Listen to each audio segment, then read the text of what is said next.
എൻ്റെ പ്രിയ ദൈവമക്കളെ, ഇന്ന് നമുക്ക് ക്രൂശിൻ്റെ വചനം എന്താണെന്നും അപ്പോസ്തലനായ പൗലോസ് പറയുന്നത് ശ്രവിക്കാം. 1 കൊരിന്ത്യർ 1:18. ക്രൂശിൻ്റെ വചനം നശിച്ചു പോകുന്നവർക്ക് ഭോഷത്വവും രക്ഷിക്കപ്പെടുന്ന നമുക്കോ ദൈവശക്തിയും ആകുന്നു. ഈ വാക്യം സഭയ്ക്കുള്ളിലെ ഭിന്നതകളെ അഭിസംബോധന ചെയ്യുന്നതിനും ലൗകിക ജ്ഞാനത്തിനെതിരായ ദൈവത്തിൻ്റെ ജ്ഞാനത്തെ ഊന്നിപ്പറയുന്നതിനുമായി പൗലോസ് കൊരിന്ത്യർക്ക് എഴുതിയ കത്തിൻ്റെ ഭാഗമാണ്.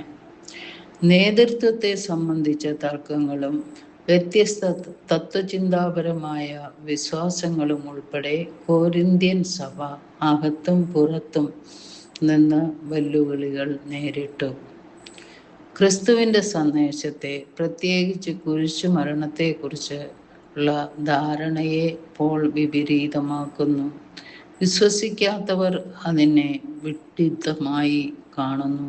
എന്നാൽ വിശ്വാസികൾക്ക് ദൈവിക ശക്തിയെയും ജ്ഞാനത്തെയും പ്രതിനിധീകരിക്കുന്നു. ക്രൂശിൻ്റെ വചനം നശിച്ചു പോകുന്നവർക്ക് ഭോഷത്വമാണ്. അതായത് ക്രൂശിലെ മരണം ലജ്ജാകരവും നിന്ദ്യവുമായ സകല ആശയങ്ങളോടും സംബന്ധപ്പെട്ടിരിക്കുന്നു. ക്രൂശിക്കപ്പെട്ട ഒരു വ്യക്തിയുടെ കഷ്ടാനുഭവത്താലും മരണത്താലും മാത്രമാണ് രക്ഷ എന്ന സന്ദേശം അവരുടെ മനസ്സിൽ തികഞ്ഞ അവജ്ഞ ഉത്തേജിപ്പിക്കാൻ പര്യാപ്തമായിരുന്നു. യവനർ തത്വജ്ഞാനികൾ ആയിരുന്നു, ജ്ഞാനസ്നേഹികളായിരുന്നു.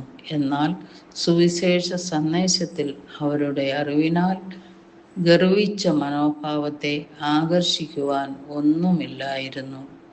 രക്ഷിക്കപ്പെടുന്നവർക്കോ സുവിശേഷം ദൈവശക്തിയാകുന്നു.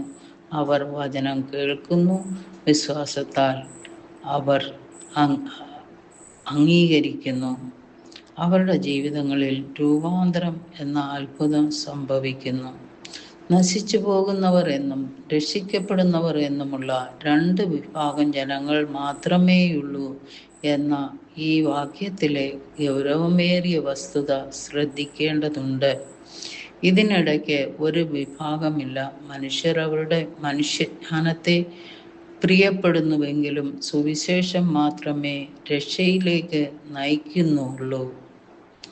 ക്രിസ്തുവിൻ്റെ സന്ദേശം വെല്ലുവിളിക്കുന്നവരുമായി ഇടപഴകുകയും വിനയത്തോടെ നമ്മുടെ ധാരണകൾ പങ്കിടാൻ തയ്യാറാകുകയും വേണം.